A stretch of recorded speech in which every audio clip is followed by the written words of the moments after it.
സഖാക്കളാണേ അയ്യപ്പ ചൂറ്റിയതാരപ്പ സഖാക്കളാണേ അയ്യപ്പ. മേഘ ഈ പാട്ട് കേട്ടിരുന്നോ? കുറച്ച് കേരളം ഒന്നടങ്കം പാടുന്നു. അതെ, ആരപ്പ സഖാക്കളാണ്. അല്ല, സത്യമായും ഇപ്പൊ നമ്മുടെ സുഹൃത്തുക്കളൊക്കെ കഴിഞ്ഞ ദിവസം പറയുന്നു ഇത് സത്യം പറഞ്ഞാൽ ഒരു 2 ആഴ്ച മുമ്പ് ഇറക്കി വിടണമായിരുന്നു എന്റെ. അതായത് നമ്മളൊക്കെ പല കൊട്ടിക്കലാസത്തിന് പോകുമ്പോഴും 4-5 ബോക്സ് ഒക്കെ കൊണ്ടുവന്നിട്ടുണ്ട്. BJP-ക്കാരും കോൺഗ്രസ്സുകാരും എല്ലാവരും ഇത് കൊണ്ടിട്ട് ഒരു 10 അവിടെ സുഹൃത്തുക്കളൊക്കെ പറയുന്നത് CPM-കാരും അതേപോലെ ഇടതുപക്ഷ അനുഭാവികളും എല്ലാം പറ്റി ഉരുകി താഴോട്ട് പോകുന്ന ആ ഒരു പാട്ടിന് ഭൂമി പിളർന്ന് താഴെ പോയെന്ന് പറഞ്ഞ അവസ്ഥയാണ്. ആ പാട്ടിനുണ്ടാക്കിയ ഇമ്പാക്ട് അത് വളരെ വലുതല്ലേ? വളരെ വലുതാണ്.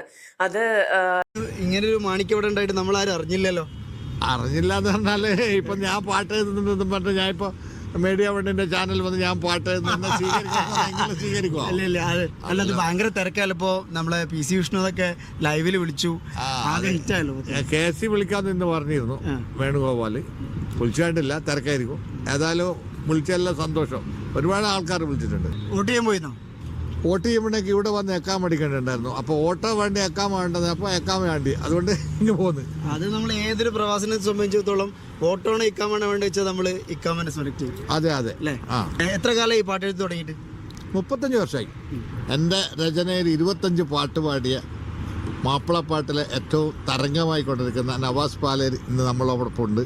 അതെനിക്ക് വലിയൊരു സന്തോഷമുള്ളതാണ്. ഈ പാരഡി ഒറിജിനൽ സോങ് ഉണ്ടല്ലോ നമ്മുടെ വീരമണി പാടിയ, അത് ഏതായാലും നമ്മുടെ ഒരു മണ്ഡലകാലത്ത് ഇങ്ങനെ രാവിലെ ഇങ്ങനെ നടന്നു പോകുന്ന സമയത്ത് ഈ പള്ളിക്കെട്ട് ശബരിമല അതിങ്ങനെ കേൾക്കുന്ന ഒരു ഭയങ്കര ഒരു ഹോം സിക്നെസ്. അതെ അതെ അല്ലേ? അത് ചെറുപ്പത്തിലേ കേട്ട് നമ്മളെ മനസ്സിൽ നെഞ്ചാറ്റിയ ഒരു ട്യൂണാണ്. അപ്പോൾ അയ്യപ്പന്മാരെ കാര്യം പറയുമ്പോൾ നമ്മൾ എന്ത് ചെയ്തു? ആ ട്യൂൺ തന്നെ തിരഞ്ഞെടുത്തു. പിന്നെ ഇത് ചെയ്തിരിക്കുന്നത് ആദ്യം ഇത് റെക്കോർഡ് ചെയ്ത് അനീഫ മുടിക്കോടനാണ്. അന്ന് പാടിയിരിക്കുന്നത്, ഒറിജിനലായിട്ട് പാടിയിരിക്കുന്നത് ഡാനീഷ് എന്ന് പറഞ്ഞ ഒരാളാണ്, മലപ്പുറം. അത് കഴിഞ്ഞപ്പോൾ സുബൈർ പന്തൽ വരുന്ന ഒരാളുണ്ട്. അയാൾ എന്നോട് പറഞ്ഞു ഈ പാട്ട് ഞാൻ വീഡിയോ ചെയ്യട്ടെ. ചെയ്തോളൂ, പ്രശ്നമില്ല, നമ്മൾ ഇത് കാശിനൊന്നും വേണ്ടി ചെയ്യുന്ന കാര്യമല്ലല്ലോ. അപ്പോൾ പിന്നെ അയാൾ എന്നോട് പറഞ്ഞു ഇവിടെ ഇത് നസീർ കൂട്ടിലങ്ങാടി എന്ന് പറഞ്ഞ ഒരാളാണിത് പാടിക്കൊണ്ടിരിക്കുന്നത്. അയാളൊരു സ്വാമീൻ്റെ വേഷത്തിലുള്ള ഒരാളാണ്. എന്നാൽ പിന്നെ അയാളെ തന്നെ അയാൾ തിരഞ്ഞെടുത്തു. അതല്ല, അയാളെ സെലക്ഷനാണ്. ഇതിലൊരു സങ്കടമുണ്ട്. യൂത്ത് കോൺഗ്രസിൻ്റെ യൂത്ത് ലീഗിൻ്റെ ആൾക്കാരെ ഞാൻ വിളിച്ചു, ഇങ്ങനെ നിങ്ങൾക്ക് ഇത് ഉപയോഗിക്കാൻ പറ്റിയൊരു പാട്ടാണ്. 2 കൂട്ടരും ഇത് മൈൻഡ് ചെയ്തില്ല. അത് അത്ര കാര്യമായിട്ട് അന്ന് തോന്നിയിട്ടുണ്ടാവില്ല.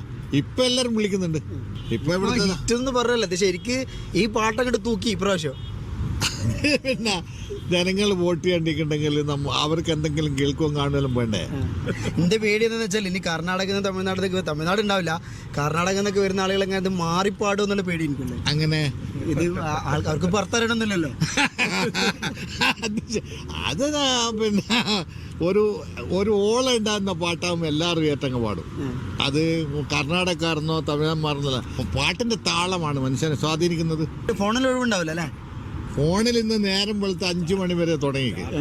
അങ്ങനെ അത് സമ തകർത്തല്ലേ? തകർത്തെന്ന് മാത്രമല്ല, GP-യുടെ ഒരുപാട് പാട്ടുകളുണ്ട്. പക്ഷെ നമ്മൾ ഈ വൈറലായ പാട്ടുകൾ നമ്മൾ കേൾക്കുന്നത്. പക്ഷെ അദ്ദേഹത്തിൻ്റെ മനോഹരമായ ഒരുപാട് പാട്ടുകളുണ്ട്. ഒരുപാട് പാട്ടുകൾ